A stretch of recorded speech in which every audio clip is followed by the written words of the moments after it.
Look at a map of global power, and the European Union appears to stand as an immovable monolith. Seen from Washington or Beijing, it projects the image of a unified titan.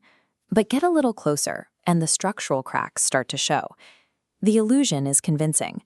27 flags in a row, 20 countries share a single currency, a market of 450 million consumers, governed by summits where heads of state pose for family photos and project total political cohesion. But that block is a mirage. Behind the carefully negotiated communiques, Europe does not actually stand as one. In reality, it operates as 27 competing national strategies.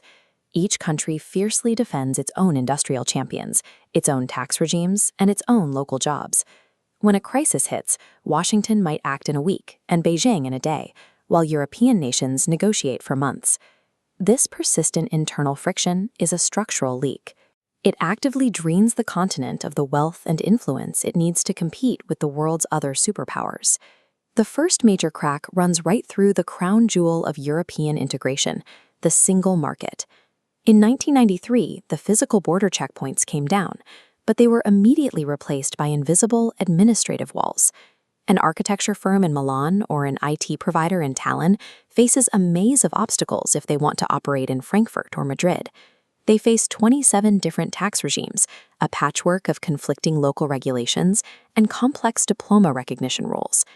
The International Monetary Fund calculated the cost of this friction. This diagram shows how intra-EU trade barriers for physical manufactured goods act exactly like a 44% tariff. The penalty is even steeper for the services sector, which makes up about 75% of the entire European economy. The regulatory cost of trying to sell a service across a European border equates to a massive 110% tariff.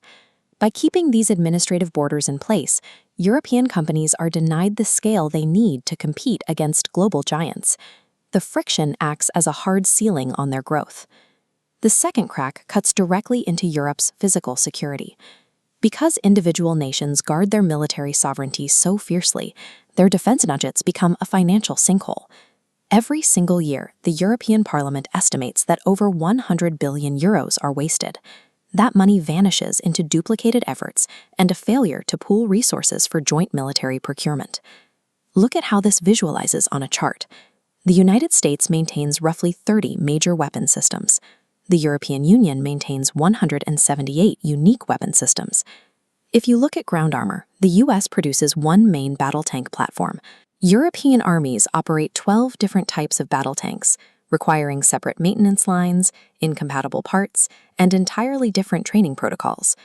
Europe spent 240 billion euros on defense in 2022, triple the budget of Russia.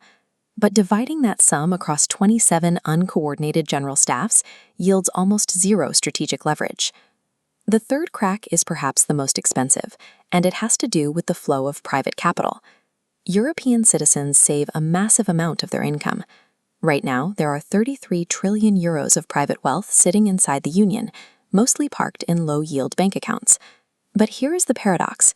Despite holding this capital, Europe's financial markets are deeply fragmented. Because they are split across 27 distinct legal jurisdictions, they lack the liquidity required to put that money to work locally. Because the local pipes are broken, the money flows elsewhere. This visualization maps the consequence. Every single year, a steady stream of 300 billion euros siphons out of European savings and flows directly across the Atlantic. That is European money directly financing American startups, Californian technology giants, and Wall Street pension funds, rather than funding local innovation. Europe does not lack the capital to fund its own future, but by failing to integrate its financial markets, it is actively paying to grow its biggest economic competitor. So after 40 years of treaties and summits, has the promise of European integration ever actually worked in practice? The answer is yes, but the list of unquestionable successes is shockingly short. There are exactly two. The first is the euro. By creating a unified currency, the Union successfully insulated 350 million citizens from exchange rate risks and built a financial foundation strong enough to withstand global crises. The second is the Erasmus student exchange program. it accomplished something no bureaucratic directive ever could.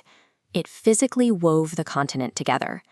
By sending more than 10 million students across borders to study and live in different cultures, Erasmus created a generation with a tangible, shared European identity. These successes show that European scale works only when the pipes are actually connected. But for defense and capital, the pipes are still broken. Until Europe finishes its single market and moves past the illusion of unity, its resources will continue to drift across the Atlantic.